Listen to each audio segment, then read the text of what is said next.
in 2019 by Chaudhry and Loewenstein, and in the psychological review, and this has the title Thanking, Apologizing, Bragging and Blaming, Responsibility Exchange Theory and the Currency of Communication. And this title already brings us to the kind of forms of communication I will talk about today, and this is exactly the 4 ones I just mentioned. But before I will go into the model I will present today, I just want to pose the more general question that is also moving me and my colleagues for a while now. So why do we care about politeness? And I would like to stress this by the following situation. Think about, you go to a coffee place, bought a coffee to go, you're about to enter, somebody comes in, elbows your coffee to go down the floor, and the person is not reacting, is going just to the counter, no apology, nothing. So how would you feel in this situation?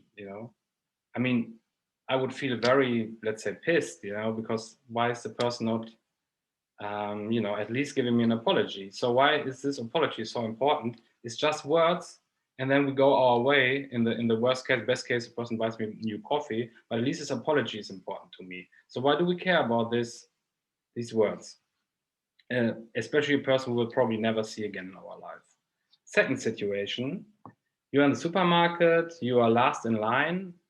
Maybe you have a big, shopping basket, and then somebody passes by and has only 2 or 3 things, and you let the person in front of you.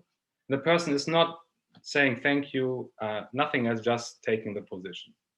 It's also, it's roughly the same feeling. You feel somehow something is wrong here. The person should at least thank me for letting the person in. So again, the same question, why do we care hearing these words? Why do we care about apology or thank you? Now, this leads us to a more general question. How can such, at least from the production point of view, almost costless type of communication have so much power? And if it's really costless, why it's then not overused all the time? So if there's a benefit in being polite, why aren't people polite all the time? And if they would be, then there would probably inflation of this behavior, and then it would not have any effect at all. And the only rational explanation can be that the usage of politeness must involve cost and benefit at the same time, and how polite we are depends on some cost-benefit calculations. Before I go into this idea, I first would like to take a short look about the type of communications I talk about today. And we phrase these strategies, or we phrase this behavior SCP, what stands for Strategic Use of Conversational Politeness. And later at the talk, I will talk a little bit more about what it means, what we include, what we exclude, how strongly it is connected to linguistic theory.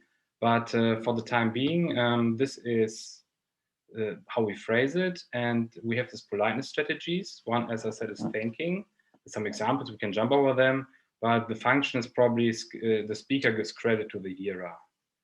See the function on the right. And apologizing, would be the speaker gives blame to him or herself.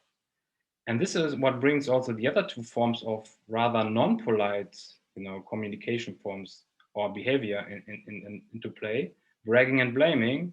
We say that bragging is the speaker gives credit to him or herself, and blaming is the speaker gives blame to the hearer. So to speak, bragging and blaming are kind of mirror images of thanking, apologizing across 2 dimensions. Who gives what to whom, and is it credit or blame? And just as a side note, bragging can be seen as non-polite, or I will also later call it impolite, in the sense that it's often considered as crass or ungentlemanly, and blaming often considered as indelicate or even insulting. Okay, now I come back to the idea of the cost-benefit aspect of SPC. And so we also take over two underlying assumptions that I discussed in Chaudhry and Löwenstein, and they have really a large body of literature from psychology, sociology, linguistic theory to underpin this kind of ideas, and we just overtake them. So that's why I won't talk about much about them. I just take them as granted here. So the first thing is that we believe that observers who witness a situation make inferences about a person's character based on their observed behavior. So if I see somebody doing something, I depends on how well I know the person, of course, but I make more or less inferences or update my inferences about the person, about the person's character. And there's even a stronger assumption that says even if there are no really audience or observers around us, we this is kind of intrinsic, and we believe or we behave as if there would be observers, and they call it virtual observers, and there's also theory about it. But this point should make clear that we care about our reputation, our image, how our character gets evaluated. And they also found out, there's also a lot of literature about this. This is often with respect to two specific types of image or reputation. One is with respect to competence, and the other one with respect to warmth. And I shortly call it C and W. And I will also, at the end of the talk, go a little bit deeper into what we think this kind of reputation-based or image-based values stand for. But again, so we pay attention to this, and we behave like we would like to, increase a good reputation in both values. And the other thing is a quote from Chaudhry and Löwenstein. They write that because each of the four forms of communication, so the one I'm thanking, apologizing, and so on, has opposite effect on these two critical dimensions of person perception, all four confront potential communicators with a trade-off between appearing competent and warm. So this trade-off is kind of what we think of as kind of cost-benefit calculations, and leads us always to points where we have to we can decide if you should be more or less polite. That politeness can be beneficial, but it also is on other levels also costly. And this is the reason why we have neither an inflation of it nor a completely non-use of it. Okay, and I would like to talk about two specific scenarios today that can be generalized to other situations later on. And the first one is adopted also from Chaudhry and Löwenstein, and this is the office scenario. And in the office scenario, we have two co-workers, Olivia and Roger, and O also stands for originator, and R stands for receiver of something, of credit or of work. And so they worked on this joint project. And it is that Olivia is mostly responsible for the result. That's why she's the originator. I also said for originator. It's mostly responsible for the result of their work. And so we, differentiate between two sub-scenarios. It could be really good, so really good result, a successful project, or it could be really a bad outcome. And so Olivia is responsible for this, two sub-scenarios, outcomes. And then when they are in the meeting, you see this picture here. Roger is presenting more of the stuff, and so this is a situation where the boss gives the credit mostly to Roger, either for the good outcome, or the boss gives Roger the blame for the bad outcome. And so what we have is we have a misattribution of kind of credit or blame, or in general responsibility for the project work. And so what can we do now to resolve this kind of misattributions? Now we can exactly use our forms of communication. So we see here in this table on the left the good outcome scenario, and Olivia, to signal that she was responsible for the good job, she can brag, so to speak, Or Roger can signal that it was Olivia. Thanks to Olivia, we did this good job. You can thank her.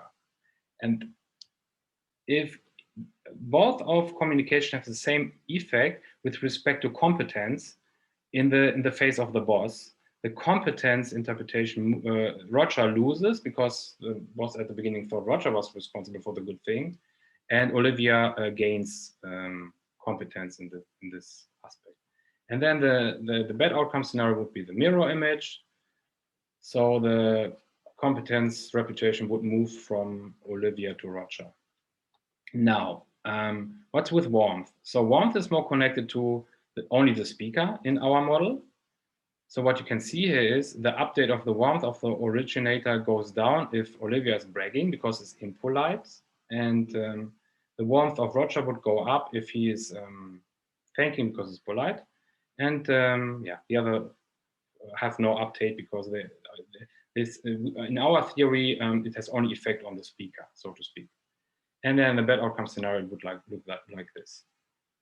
Okay, now taking this over, what for example Chaudhry and Löwenstein did in the paper, they constructed so-called extensive form games. So these are game theoretic models. And just to give you a short description of what's going on here. So you model, in this game theory model, you model behavior of participants. And here, so participants have to make decisions. And this like game, is described as a tree, describes the situation of the good outcome scenario. So there's Roger, and so this tree starts with Roger, and he could now decide either be quiet, so not say anything, or to thank Olivia. Yeah. So we have always the option to be polite or impolite, or not, or just don't say anything, and just to try to maintain the status quo. And if he thanks her, then these updated values, the first is Olivia's, the second one is Roger's. Olivia would gain competence, Roger would lose competence but gain warmth because of being polite. Now, if he thanks, then the game is over because then the original responsibilities are restored. If not, then Olivia could decide being quiet or brag, for example. And then you got other values. And then you can analyze this kind of tree by what is the best behavior to maximize your utility, also under expectation, how would the other person behave? They analyze the tree in different orders. So a tree can also start with Olivia. The tree can be longer, that after Olivia is quiet, maybe Roger could then again think of thinking or not, and so on. So there are different possibilities to pose the situation. And then the bad outcome situation could also be described by a tree. So what we do is we don't, we take a different, we also have a game theory approach, but we take a different kind of game. Instead of having this extensive form game, we use what's called a normal form game. And the difference is that, in this kind of game, you have this kind of sequential aspect of that you see what the other person is doing, and then you can react to it. And this normal form game is more like both participants have to decide independent from each other. This could be that they have just individual meetings with the boss, for example. And in this scenario can be described in a simpler way. So we have this matrix here, where we have Olivia's options, bragging or being quiet, and Roger's options as a Cullen player, thanking or being quiet. And then for each combination of action, you got this kind of utility values based on competence and warmth. The first one is for Olivia, the second for Roger. So having done this, we go a further step and transfer this into a game where we consider strategy pairs. So what is the idea behind this? In the first table, we have kind of an asymmetric situation. We have two different kind of roles, the originator and the receiver. And we would like to have a situation where every agent is the same. So how do we do this? We think of that, let's say 50% of the time I'm in the originator position and 50% of the time in the receiver position, for example. And then my strategy is in fact a pair of two actions. How would I behave as an originator? And how would I behave as a receiver? And then we got these four strategy pairs. And what we have is then a symmetric matrix, because we have now only one set of strategies that is the same for everybody. And in a symmetric game, we don't need both utility values. We only write the first utility value of the role player. Yeah, so this is the most general way we can have now. We have one population, so to speak, or we consider population of agents in the end who can choose among this kind of four types of behavior. And to simplify this a little bit, because the strategy pairs are maybe not easy to read all the time, we relabel them. So this is the same table here on the next slide as this one, exactly the same values. We just relabel the strategy pairs. So bragging and thanking, we call AC for always communicative. This is an agent who is always communicating something. The agents who are only bragging but never thanking are impolite agents. Then we have polite agents and always quiet agents. So we can see how it fits to the pairs to memorize them better. And now we analyze this utility table. We have a number of tools, analysis tools from game theory. And we have to differentiate between two scenarios. The first one is that warmth is valued higher than competence. And these are very general models. So here's a very general assumption that this holds then for the whole group or whole population. In realistic models, of course, you would have different agents than you would have in multi-agent models. This is the most simplest one here, where we assume, okay, this is a scenario where everybody evaluates warmth higher than competence. And if this is the case, then the polite strategy P strictly dominates all the other strategies. What does it mean? This means that the role player, remember, these are the utilities of the role player. The role player, no matter what the other player is doing, P has always the highest utility. Here in this column, W is the highest value. In this column, W minus C, and so on. So this also implies that P is the only Nash equilibrium, what means if both agents play P, nobody has an interest to change. And it's also the only evolutionary stable strategy. This is a concept from evolutionary game theory, and this tells us that if you look at a population of agents, we know that if all of them are polite, then even if a little group of invaders would come who is, for example, impolite, they have no chance to overtake the population. It will always fall back to the state where everybody is polite. So what I did here in one line is an epistemic and an evolutionary game analysis, so to speak.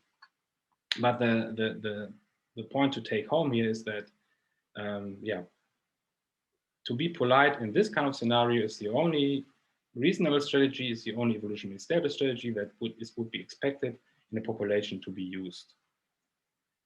The situation is completely different if C is greater than W. So when we have a situation where competence is evaluated higher than warmth by everybody, then there is no dominant strategy or evolutionary stable strategy. And we have a scenario that is similar to a zero-sum game, something like rock, paper, scissors, where one strategy beats the other. You can easily make the calculation. I just go very quick through it. You can see that if C is greater than W, then the best option against always communicative is to be polite. The best option against impolite is to be always communicative. The best option against polite is always quiet, and the best option against always quiet is impolite. So we have always a different strategy, and this would create kind of a cycle of politeness, where each strategy is dominated by another one. And of course, you don't have to think that, we have a population where everybody is always quiet and then it changes to that everybody's impolite. You have to more think in terms of mixed population states where, some agents play one strategy, some play the other strategy. And then we see still a cyclic dynamic across mixed population states. This is an example of the rock, paper, scissors game where we would see this kind of dynamics in mixed population states. I don't want to talk about this right now in detail because for time reasons, but if you're interested in this kind of cyclic behavior and what mixed population states might stand for, we can talk about this in the discussion. Here's a bring home message again. If you look at W, so warmth, the value of warmth and the value of competence, both as a normalized value between 0 and 1, then the space is divided in an area where polite is the only evolutionarily stable strategy and the strict Nash equilibrium, and the other part where we have a zero-sum situation where every strategy can be most beneficial under specific assumptions how the other persons would behave. So there's not really one winner there, so to speak. Okay, now this was the example from Charlie and Löwenstein, which they again analyzed in this epistemic way with this extensive form games, and we analyzed now in this more population-based setup. And then we also thought, okay, this is a very specific situation that it's not clear who is responsible, or there's a misjudgment of responsibility. But this is not the only situation where people are thanking, apologizing, blaming, and bragging. So we thought about different other situations we could model. And here's another scenario we came up with. And we call it the restaurant scenario. Here's what's going on. You have a date or a meeting in a restaurant or a coffee place. Now, there are again two possible outcomes. Either the service is exceptionally good or it's unbelievably bad. Okay, let's have some extreme to trigger a little bit reactions. And then you're leaving the restaurant and you're bumping into the waiter. Yeah. Now, what can be done to resolve this extreme exceptional situations? So what could happen in the good service? One thing is a waiter could brag, or you could thank the waiter. And now, if you think a little bit about the scenario, ask yourself, when have you ever seen a bragging waiter? You know, I mean, this sounds a little bit like a Monty Python sketch where you see waiter saying, look at me, how great I was to bring you the coffee, and and I think I was so fast bringing you the wine in the perfect temperature. You must be very proud of me. I mean, if you saw something like this, you probably felt like in a sketch. But how often do you see people thanking the waiter for good service? Probably very often. And in this kind of situation, you would expect it probably almost all the time. Similar to if you let somebody in line, there's something exceptional happen. So you would predict the people would thank the waiter. What's with a bad service situation?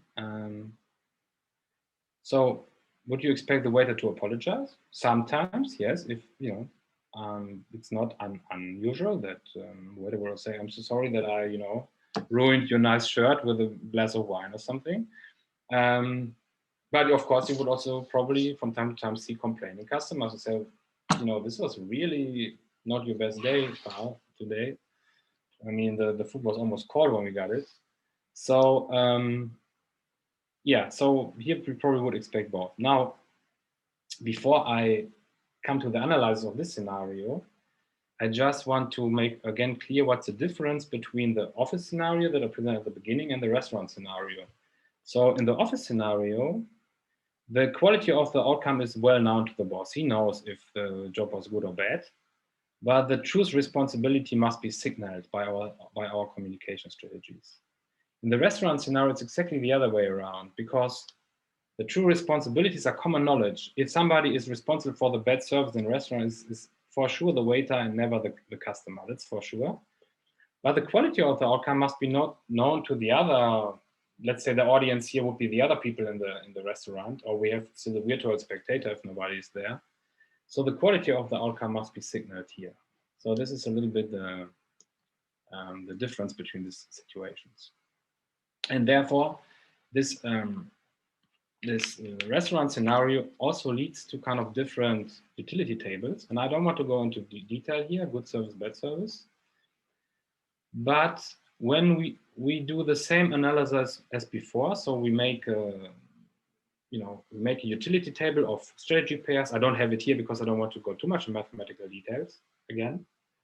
And we look what is evolutionary stable and so on. So we got the following results. First of all, for the good service situation, we find out that the strategy, the waiter is never bragging, and the customer is thanking is the only strict Nash equilibrium and evolutionary stable strategy, independent of if W is greater or lower than warmth is greater or lower than greater than lower than competence. So what I'm saying here is, it exactly says what the feeling we had at the beginning. You would never see a waiter bragging, and you would almost always expect, especially when the service is exceptional, the guest thank the waiter, and this is exactly what our model would predict. The same analysis here. The bad service situation is again a little bit more complex. When warmth is rated higher than competence, then the only strict Nash equilibrium and evolutionary stable strategy is the waiter is apologizing and the customer is quiet, so no complaining. That's what we also see sometimes. When competence is rated higher than warmth, then the only strict Nash equilibrium is both to be quiet. So our model would predict we would also never see complaining guests. And so then the question is, why would we see nevertheless complaining guests? And for this, we would have make additional assumptions that we don't have in the model, but it's well known from the study, also from other games, that people are sometimes not reconsider own utility maximizing for the reason of punishing the other person. This is also known as strong negative reciprocity. So it's based basically on aspects such as fairness and punishment. And if you only look at this game table here, and I try to explain you what this means. Remember, when competence is higher than rated higher than warmth, this would be the evolutionary stable state here, both being quiet. Because when the customer would complain, the customer would lose a value of W, yeah, of warmth. But sometimes we take this price for, we don't want to get the waiter getting away with making a bad service and is not even taking blame for it. Yeah. So we don't want to get away with it. So we sacrifice W for the price of punishing the waiter with losing C. And since C is greater than W, yeah, competence is greater than warmth here, it could be a reasonable behavior that is covered by exactly this aspect of strong negative reciprocity. So what I'm saying here is that our model does not predict complaining customers, but with some assumption that we find in literature, we could, additional assumption we would need, we could predict it. But apart from this, the predictions are as we would expect. Okay. At this point, I would like to wrap up across the both scenarios, because if we sum it all up, we have in fact reconsidered 80 different contexts. So we have this both the office and the restaurant scenario. For each one, we have a good outcome, bad outcome, or good service, bad service situation. And in most of the cases, we have to distinguish between warmth is rated higher than competence, or competence is rated higher than warmth. This gives us in total then, across the 3 dimensions, 8 different contexts, and our model predicts that in 5 of these 8 contexts, the expected and rational strategy is to be polite. In 2 of them, the cyclic behavior also shows us a zero-sum situation where each of the 4 strategies can be reasonable depending on what I expect the other people are doing. And we have this one situation where, with a little bit of assumption, we would see complaining customers. Otherwise, yeah, nobody is saying anything. So, taking this together, the results show that, at least across this kind of context, we would expect people being polite quite often, but not all the time. And there are also situations where it's maybe not the best choice. But in many situations it is. And I think this might square with our intuitions. Okay, I have some final remarks now of some points that I were jumping a little bit quick above. So at the beginning, I talked about this notion of strategic use of conversational politeness. This is what we introduce in our paper, and where we understand politeness less in linguistic and more in intuitive terms. So what, like you know, thanking or apologizing is kind of a polite gesture. It's intuitively polite. And then also the term strategy in economic terms by cost-benefit calculation. And of course, this kind of politeness is not necessarily verbal. I could also thank by giving you a present, or apologize by a gesture or something. The most important point is that it achieves its strategic function conversation. But however, and we have a long discussion also about the connection of our theory to linguistic theory, we believe that prototypical signals of SCP are linguistic, first of all, and SCP has a prototypical realizations in form of conventionalized politeness markers. And we discussed, so one of my co-authors is an expert in politeness markers, and he has also a discussion about this, try to connect it to our theory. A big question that also came up often is, can we see this evolutionary trajectories, especially the cycle in actual language chains or historical data? The bad answer would be that, first of all, we have a high level of abstraction. We don't even look at specific agencies, but only on population level. So it's not easy to really connect this. And then we have also a very diverse records of politeness, and politeness can, you know, appear in so many different forms. And then additionally, the historical data are, as far as we know, very sparse. But we try to find sources and make connections, and for this, please take a look at our paper. The second big question that also we were considering during the work is, why do people at all value perceived warmth and perceived competence? And we believe that there is a fundamental aspect in both reputation types connected to important aspects in cultural evolution. So we reconsider competence as a capacity for acquiring and holding resources, and warmth as a propensity for sharing resources. And both is very important under aspects of cultural evolution, because both makes us attractive as a communication partner, or as a interaction partner at all. And this helps us, of course, also to spread our behavior. The more connections we have, and so this I think is an important aspect. And we don't think that in more general terms, we look at something that we call C-based and W-based reputation. And the C-based reputation would not only include competence, but also confidence, dominance, status, and power, to name some properties. And W-based reputation, for example, warmth, helpfulness, generosity, reciprocity, and trustworthiness. So this is my last slide. So what is left to say? So first of all, apologies for overrunning my 30 minutes. I heard now at 35, so probably I'm almost perfect in time now. And thank you for your attention.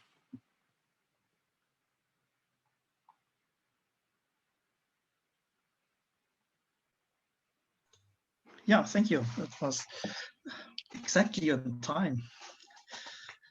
Yeah. I think the floor is open for questions from the audience, and just type Q if you have one. There's the first question by Alexander Dinges or Dinges. Dinges, thank you. Dinges. Yeah, I think I was wondering about how generalizable this model is supposed to be, specifically this idea that, bragging and thanking and stuff, that the benefits and costs are always in terms of competence and warmth, because it seemed to me like when thinking of other cases, like typical cases of thanking, I don't know, you hand me a pen and I say thank you. it doesn't seem like I lose any kind of competence. Or when I think of typical cases of bragging, normally it doesn't work. I don't gain any competence. People just don't like me. So it felt to me like the kinds of situations you were discussing were like, you know, situations that occur, but not like, it didn't strike me that they were particularly generalized. So I was wondering what you think of that. Yeah, that's a good point. So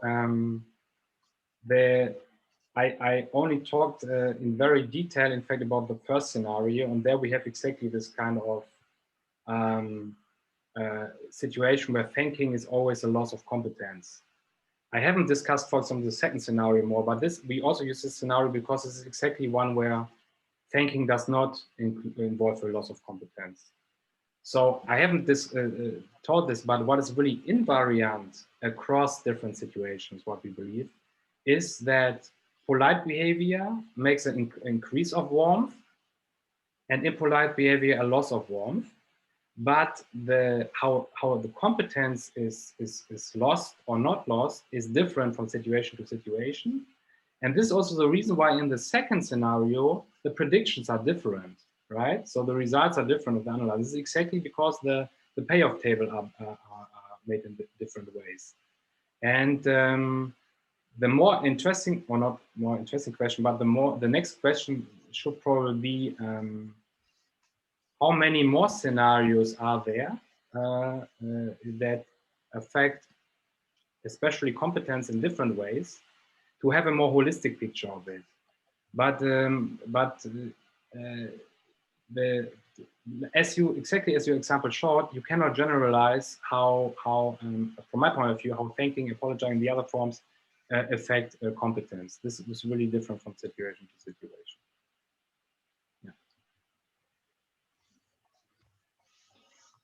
Okay, more questions from Christoph.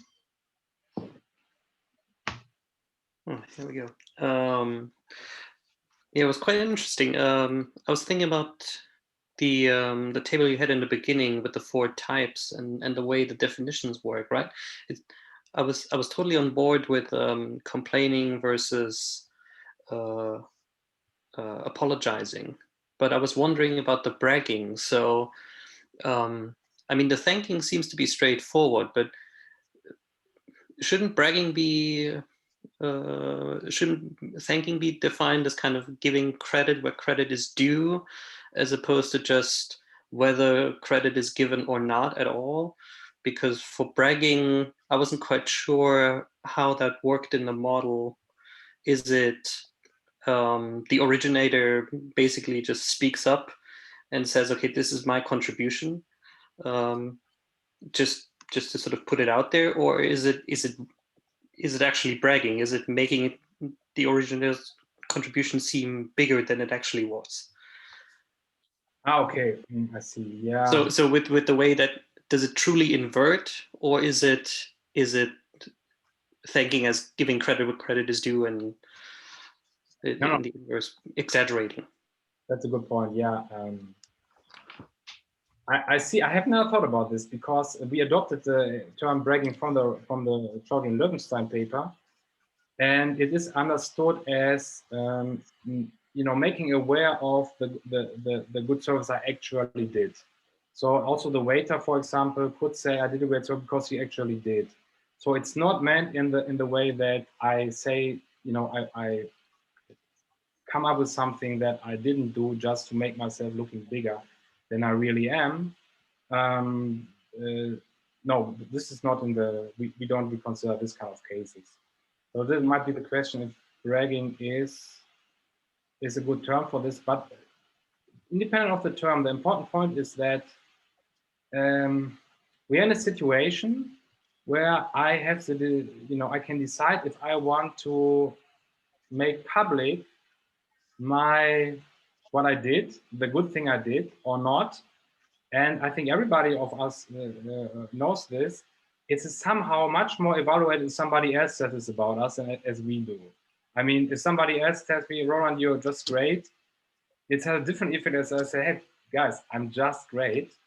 It gives a kind of a strange feeling. And why this is the case is exactly kind of integrate into this model because it gives me kind of, it costs me this kind of warmth.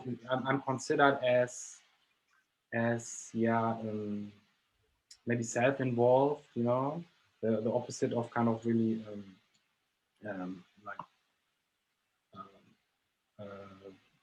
you know, cooperative, or you know, think of others and something like this. So yeah, but this is the way we think about bragging. That it just and I think in the end, it is also not that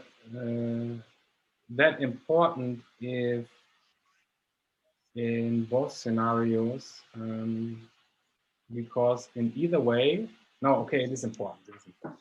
Because if I just make it up and it turns out I made it up, then I don't win competence, and I probably lose trustworthiness. But it's, by the way, a third type of reputation we haven't considered in the model, but we are also thinking of now. It's also an important aspect in this, yeah. But, and also the issue you mentioned very early on, where you said like it's mostly about the agents considering how they can benefit from it. So it seems like altruism, but it's still, they're still trying to maximize their own kind of updates of C and W. So it's kind of like it seems like all of those models seem to value focusing on the other agent. Like any action that is directed towards the other agent is morally good, and then the focus on yourself is always kind of negative. I'm just wondering, in terms of the mechanics of the model itself, whether that comes from how the maximization function works, basically. Yeah, no. Anyway, so yeah, all very interesting points. Yeah. No, but one point. This is very short. This is exactly what this W is doing. That's why I said why it's invariant. So if I'm impolite, I lose it, and if I'm polite, I win this.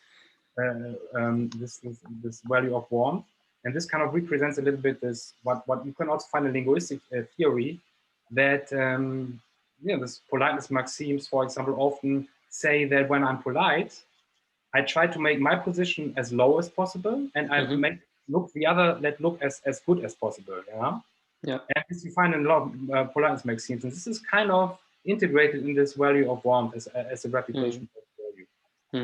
And, but of course, in the end, everybody wants to maximize their utility, because otherwise, you know, it's a game theoretic model, right? I mean, without this assumption, you cannot say anything. Yeah, so, but that's an interesting point to bake it into W. Yeah. Thank you. Yeah. So the next question is by Kai Laurentine. Hi. I had a question that maybe is related to the last one. I was just kind of wondering about what the utilities are supposed to encode in the model, specifically whether they're just supposed to encode these kind of like reputational consequences or broadcasting a certain personality type or whatever, or whether they're also supposed to encode the like material stakes in the situation. Because one thing that was striking to me in both of the cases is that there's potentially like lots of money at stake. Like if you think about like the US context, for instance, where I live, like a waiter will get a substantial portion of their income in tips based on how they navigate the situation. And is that built into the C and W stuff, or is that an additional thing? Because if it's an additional thing, I feel like it really changes the symmetry kind of idealization, because there's this kind of uneven material power dynamic, even if everyone is playing the same personality game. I don't know if that makes sense. I was just wondering if that is built in, or if that's ideal, if you're idealizing away from that specifically. No, this makes absolutely sense. The values that you see in the model are kind of update values. So in this one situation, my reputation, warmth, or competence can go up and down. It doesn't say anything about what is the actual value. It's abstract from this. You could have a population of different agents, for example. They have really this kind of reputation values. And with respect to the interaction, these values go up and down. And the value of this reputation they have can have an impact on, like I said, how much wealth I have, how much power I have. There's a reason why, you know, powerful people have an interest in keeping up a specific reputation, right? And to be interesting also as partners to others, and other people follow me, that people want to work for me, maybe people want to support my company and give money to me. Everything like this, of course, not in the model, but this is of course what we are interested in, and that's what gives us more probably power, and in the end also more a higher probability to spread our behavioral characteristics. And this is what this evolutionary model also then is doing, is the evolutionary dynamics behind this that are often assumed is that the higher your utility, the better you reproduce. With respect to cultural evolution, that will mean maybe the more, the higher reputation I have, the more impact and influence I have. Yeah, and then this gives me a higher chance that my behavior and also with respect to politeness would spread. And long story short, the model can be easily connected to a model where you take a look at this kind of aspects, like wealth, like power, like influence. And this would be also a reasonable next step, then to jump from the population-based view for my, let's say, multi-agent model, where different agents, where this values update over time, and you see how this spreads. And this simplified models just often makes similar predictions, but a little bit more coarse-grained, but easier to analyze, of course, mathematical ways. But no doubt, and very interesting way to go. And we are also very interested, when time permits, to also go down this road and think about this, considering these aspects. Yeah, so are there more questions? If not, then I would like to ask one. So you started out with an extensive form game that you take from the literature, and then switch to a normal form game where you make decisions about your strategy beforehand without knowing what the other one does. Mm-hmm. And so in the two scenarios, with the presentation in a job interview or in the job presentation, and also in the other one with the waiter, it seemed to me to make a lot of sense to make it to model it as a sequential game where you complain about the waiter if he doesn't apologize. So you don't decide about complaining independently of whether he apologizes or not.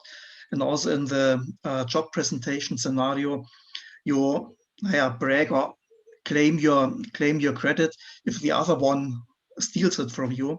But you don't decide from the beginning that you complain about your partner or brag about your work. If he gives you credit, then why should you do it? So in both cases, it seems to me more natural to model them as a sequential game, and as in the original paper. So what do you gain, or why did you change to a normal form game? That's a very good point. In fact, we got this remark from the reviewers from the paper back then, and we also just really had a longer paragraph about this point in the paper. So the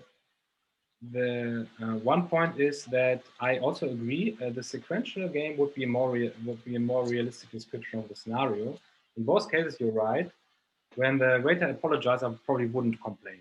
Yeah, but the other way around, it might happen, right? If I complain, maybe the waiter will apologize. So we could have the sequence plays a role here. We made the step of abstraction to have a more generalized model. It's also not exactly the same. It does not really represent the sequential game anymore, the normal form game. First of all, for reasons of having a little bit more general, and also can easier plug it in an evolutionary analysis setup, so to speak.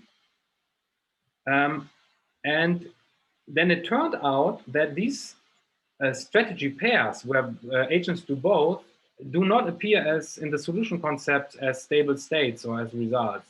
So even we have this kind of unrealistic cases probably in, where the waiter apologizes, but I complain afterwards. They are not even predicted by the model. So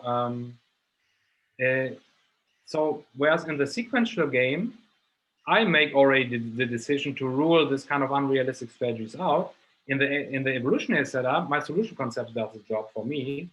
While it's also, on the one hand, also nice because it shows that, of course, you can exclude them because it probably doesn't make sense, but my solution concept already excludes them afterwards, even better. So, you know, even if they have a little possibility that this happens, that it would not predict them not to happen. But as I already said before, we try to have a very general model, abstract also from agency. And this was one of the things we had to do. I haven't thought about how we could put the sequential game in a population-based setup. It's probably possible, but I think the model would then be more complicated and harder to analyze mathematically. So this was, in fact, it was more like also a reason during our analysis that made us think, okay, it's fine that we do it this way. Okay, thank you. Yeah. So, are there more questions? So just type it in the chat.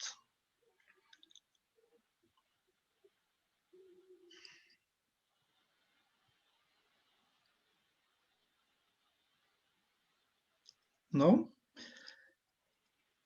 Yeah, if there are no more questions, we can have a long break of 20 minutes till our next talk, and thank the speaker again so for this interesting talk. And yeah, see you then all in 20 minutes.